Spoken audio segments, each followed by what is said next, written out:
When I got sick, I was actually alone and ended up losing consciousness and passing out. And woke up, I'm not sure how much time had actually elapsed, but woke up and, heard noises downstairs and was able to call for help and say I needed to go to the hospital.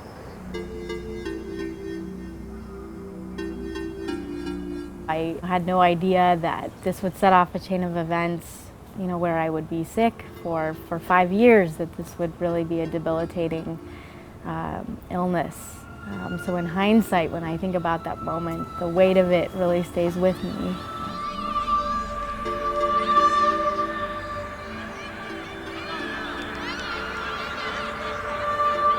Soccer's really been a part of my life ever since I was 5 years old. Most kids sleep with a blanket or a teddy bear. I slept with that soccer ball.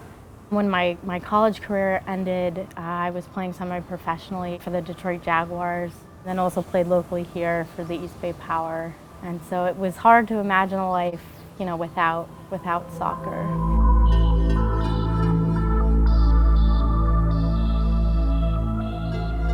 It's possibly the greatest scientific challenge and mystery of our time. Chronic fatigue syndrome is a complex, chronic, systemic disease that is real, that is not psychological in any way. A typical chronic fatigue syndrome patient is one who has had a normal life, and out of the blue, a flu-like syndrome visits them, gets into their lives, a syndrome that in any of us lasts for a few days.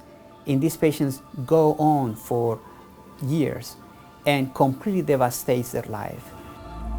I couldn't sit up without passing out or losing consciousness. Felt like I was just submerged underwater. Had tunnel vision, blurred vision, muffled hearing, intense back pain, and just the crushing fatigue that just takes the life out of you. I think that the stigma of chronic fatigue immune deficiency syndrome kind of delays getting an accurate diagnosis. How I think it's been understood in the medical community is sort of as a modern day hysteria. It's a disease that affects a majority of women. So I think that a lot of those kind of implicit biases, or biases that are pretty obvious, I think kind of filter into how the diagnosis is understood. It's exhausting, going from one professional to another, hearing different things, especially when you're so sick and so debilitated, and to just be sitting with the unknown, that you have something that's really robbing you of life, and no one has answers for you.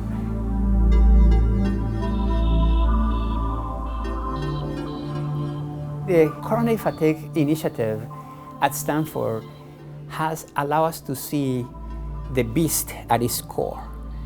And we are fortunate that through the tools that we apply at Stanford, in collaboration with other faculties such as Mark Davis and Holden Macker and others, we have discovered this disease has a central process of inflammation that is going on uncontrolled. So we are very excited because with this information in the future, we will be able to apply treatments that were not available to these patients before. When I came to Stanford, I was presented with various options for treatment, which after being told I had a disease that didn't have a cure, there's nothing I could really do for it, gave me quite a lot of relief. So Aaron had been sick for several years, and we were fortunate to identify viruses that were likely either triggering or making her illness worse. And on her, after suppressing these two viruses, we started to see this dramatic change of events in her life. That really took an interdisciplinary team to eventually give me the medications and course of treatment that allowed me to begin a path on recovery. So I'm really grateful for what I can do now. I'm able to work full-time again. I'm able to hike. I'm not having to worry about climbing hills. I can run on the beach. I'm playing soccer again, which is, incredible to just be able to run with a ball again and to be a part of a team again. the happiest moment in a doctor's life, the happiest moment in my life is when I see a patient smiling again. Finally, we're getting to the core of chronic fatigue syndrome, finding what is wrong with these patients so that they get the treatment that they deserve.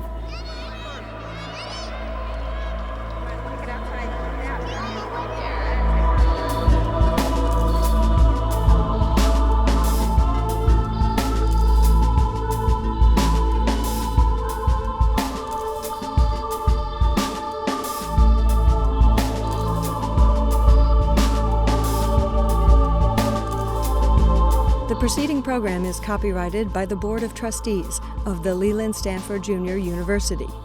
Please visit us at med.stanford.edu.